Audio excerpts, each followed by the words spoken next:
According to the Mueller indictment, after the 26 elections, Russians organized anti-Trump rallies, which were then breathlessly covered by a hopeful CNN and MSNBC.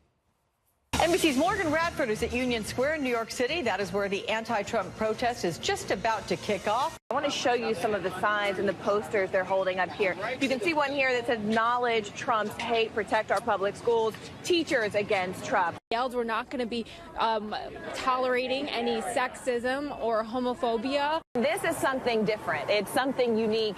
The energy here is electric. There are thousands of people right now taking over Fifth Avenue with several messages, all though aimed at our president-elect. It is the most organized protest that I've seen happen here in New York City. Because it's organized by Russians. Okay. Now, we ran a short clip of the same protest, but at least we showed some restraint.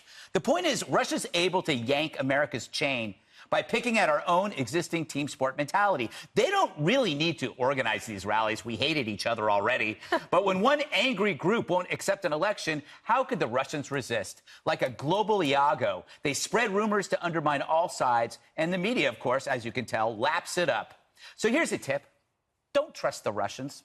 I know, talk about breaking news, but every conservative awake in the 1970s knew this, and that's what kills me about the left. Russia is a fraction of what they were during the Cold War. And now the Democrats are worried. Decades ago, when the right fiercely challenged the USSR, the left aided the Soviets, leading the anti-communist charge. Meanwhile, communist influence helped propel American protests at rallies, backing every left-wing cause, charming every dumb celebrity in the left. They didn't mind at all. Better to be on Joe Stalin's side than Joe McCarthy's. So now they're mad about the Russians. Screw them. They're like the guy who offers to help you move apartments, but shows up when it's already done and the pizza's arrived. Totally. Sorry, we don't need you anymore. All the heavy lifting's been done.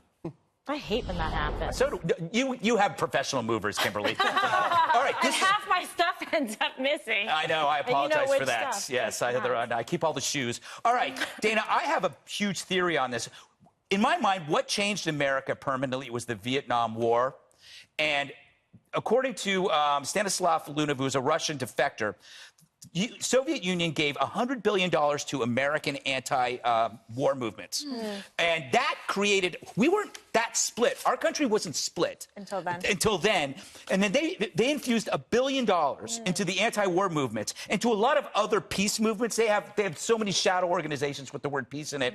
We split in the Vietnam War, and through the 70s, it continued. We never, ever came back. We never healed. And I believe the Russians, USSR, the biggest victory they've ever had was creating that division during the Vietnam War. And this stuff that we're seeing that the media ate up, these protests, that's nothing compared to what we've been through for 50 years. That is a great theory. And you know what country is doing that now in a different way? What? China. Through these Confucius centers that they have at all these universities across the country.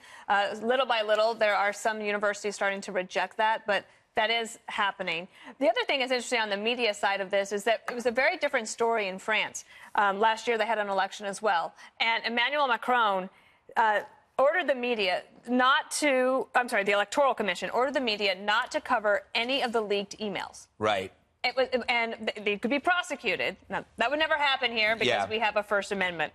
But it was a very different story there. They were able to block Russia from doing it because they were able to band together and say, you know, we're going to put France first. Yeah. Pretty much is what ended up happening there. And so in what the media did is they have some complicity in unwitting, possibly. Yes. Unwitting useful complicity in sowing the chaos. Right. But I like your theory about Vietnam. Juan, you're slightly older than me. You remember how conservatives in the 70s were mocked for the Russian under every bed? Remember, there's a Russian under every bed. It was considered hysteria. But fundamentally, we were right all along about the Russian influence, USSR influence, at least on campus and in all of these anti-war movements, correct? I don't remember it that way, but, I mean, just reading back, I mean, what you cited, Joe McCarthy, is very real and traumatizing for the American body politic in the 50s, that someone would be identifying, blacklisting people, labeling them as having communist associations. You look back at the civil rights movement, Dr. King, so many of his associates, even King himself, The attack was, so what happened was, he's a communist. So what happens is you take people who are anti-communists and you place it in the same, I guess, lump as Joe McCarthy. No, I think that what you have to do is when you say people are anti-communist, you have to take them seriously, because I think most Americans are anti-communist. Most Americans are the left was capitalists. anti-communist. No, I think they were saying if you go to extremes here, you're going to damage people's lives and careers with innuendo and kind of, smearing them. But my feeling is on this one. I mean, I read that Michael Moore was in attendance at that protest that you showed us. So, but my feeling is that you get this in the aftermath of the overwhelming effort by the Russians to sow the discontent, the discord, to appeal to one side or another. And so here Trump wins the election. They're going to now force, all of a sudden, the anti-Trump, because all they want is to destabilize us, lose trust in our institutions, lose trust all around. So, so why isn't Trump doing anything now? Now you're just playing into it by saying, why isn't Trump doing X? Well, wait a second, but I think the press, your thing about the press is wild to me. If the press didn't cover all those leaks of the Podesta mails and the Clinton speeches, you would have said they're covering for Hillary. No, I don't know about that. I want to get Kimberly. No, I actually disagree with you, but go, Kimberly. Yeah, so the thing here is Russians been doing this, forever, right? This is what they've been doing. It's nothing new. This isn't something that they came up with, last year to decide to try to create, chaos in American politics. They thrive on disinformation campaigns where they put one side against each other and they'll flip to the other side. They have no loyalty. They bear no allegiance except to their own cause. So today, perhaps, they go for, pro-Trump. Tomorrow, they go anti-Trump because they want everything in total disarray.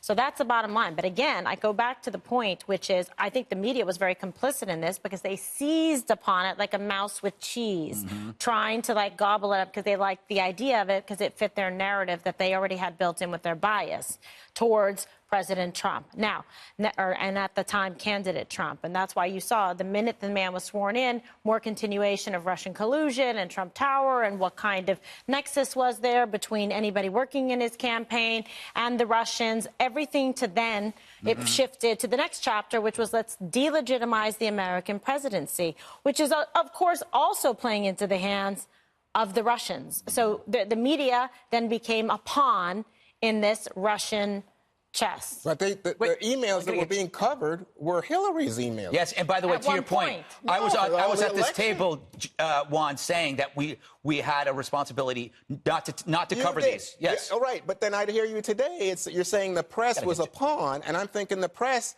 especially the New York Times, they were all over Hillary Clinton on the basis of the Russian. You saw how breathless they were there. I got to get Jesse's falling asleep here. Excuse me. Yes, I would.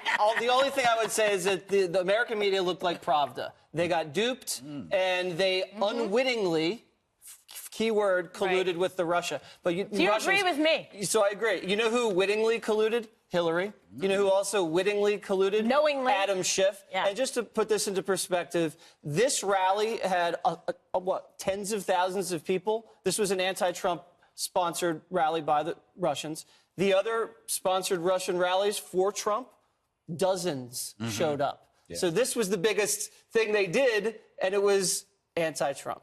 Got it. All right.